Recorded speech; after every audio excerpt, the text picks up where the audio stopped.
ৰাজ্য চৰকাৰে শিক্ষা ব্যৱস্থাক লৈ যিমানে কঠোৰ হৈছে সিমানে দেখা গৈছে যে এক ব্যৰ্থ ছবি আচলতে শিক্ষা বিভাগৰ ক'ব লাগিব। আৰু মই বৰ্তমান উপস্থিত আছোঁ কোকৰাঝাৰ জিলাৰ পৰ্বতজৰা আপোনাৰ শুকানজৰাত, আৰু শুকানজৰাত এখন প্ৰাথমিক বিদ্যালয় আছে আপোনাৰ 2370 নং শুকানজৰা যিখন প্ৰাথমিক বিদ্যালয় আছে, এইখন প্ৰাথমিক বিদ্যালয় যোৱা সৰস্বতী পূজাৰ পৰাই কিন্তু আচলতে বন্ধ হৈ থকা পৰিলক্ষিত হৈছে। আৰু আমি এটা অভিযোগ পাইছোঁ যে এসপ্তাহৰ পৰা কোনো ধৰণৰ আচলতে শিক্ষক ইয়াত অহা নাই, আৰু সেই অভিযোগৰ ভিত্তিত আমি ইয়াত আহি উপস্থিত হৈছোঁ। আৰু আজি আমিও পাইছোঁ যে ইয়াতে একেবাৰে বিদ্যালয়খন তলা ওলমি আছে। যদি সম্ভৱ হয় মোৰ সতীৰ্থই দেখাব যে এতিয়া 10:40 হৈছে, কিন্তু আচলতে 10:40, আৰু এতিয়ালৈকে কিন্তু কোনো ধৰণৰ শিক্ষক অহা নাই। আৰু সামগ্ৰিক পৰিৱেশখিনি দেখুৱাব মোৰ সতীৰ্থই একেবাৰে তলা ওলমি আছে, যিসমূহ কোঠা আছে কোঠাসমূহ তলা ওলমি আছে। আমি জানিব পৰা মতে যে ইয়াত যিগৰাকী শিক্ষক আছিলে, শিক্ষকগৰাকী ইয়াৰ পৰা কিন্তু বদলীকৰণ কৰা হৈছে। বদলীকৰণ কৰা হোৱাৰ পিছত আজি পৰ্যন্ত কিন্তু ইয়াত কোনো ধৰণৰ শিক্ষক নিয়োগ কৰা হোৱা নাই। আৰু এইখন বিদ্যালয়ত আপোনাৰ 63গৰাকী ছাত্ৰ ছাত্ৰীৰ বিপৰীতে আচলতে এজন শিক্ষক আছিলে। শিক্ষক থকাৰ পিছত কিন্তু আজি পৰ্যন্ত এইখন বিদ্যালয়ত কোনো ধৰণৰ কিন্তু শিক্ষক নিয়োগ কৰা হোৱা নাই। আৰু যাক লৈ এতিয়া তীব্ৰ প্ৰতিক্ৰিয়াৰ সৃষ্টি হৈছে, কাৰণ শিক্ষাৰ ছাত্ৰ ছাত্ৰীৰ জীৱনক লৈ কিন্তু হেতালি খেলিছে যদি শিক্ষা বিভাগে যদি ক'বলৈ যাওঁ, তেতিয়াহ'লে চাগে ভুল নহ'ব। আমি সংক্ৰান্তত আমি ইয়াৰে এগৰাকী যুৱক আছে, যুৱকৰ সৈতে কথা পাতিব যত্ন কৰিম।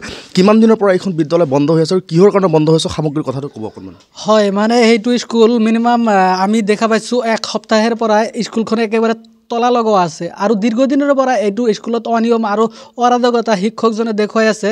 মানে আমি যিমানখিনি জানিছোঁ যে এই স্কুলজনৰ শিক্ষকজন বদলীকৰণ হৈছে বুলি জানিছোঁ, কিন্তু মই ইমান স্পষ্ট নহয় যে বদলীকৰণ। মই জনামতে মই যিখিনি ভাবোঁ যে এই স্কুলৰ শিক্ষকজন বদলি এতিয়ালৈকে হোৱা নাই।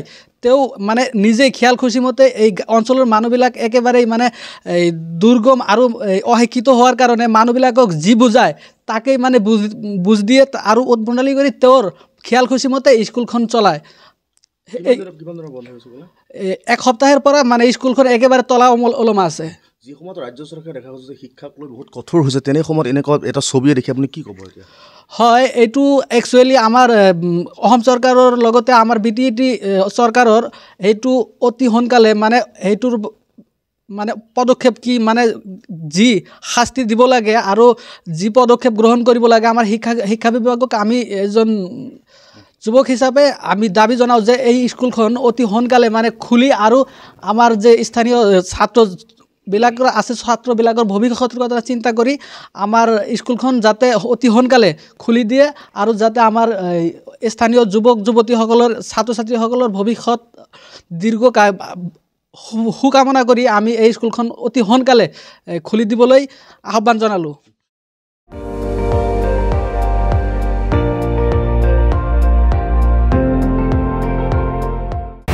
আপুনি চাই আছে ND24, সৰ্বশ্ৰেষ্ঠ নহয় সৰ্বোত্তমৰ দৌৰত।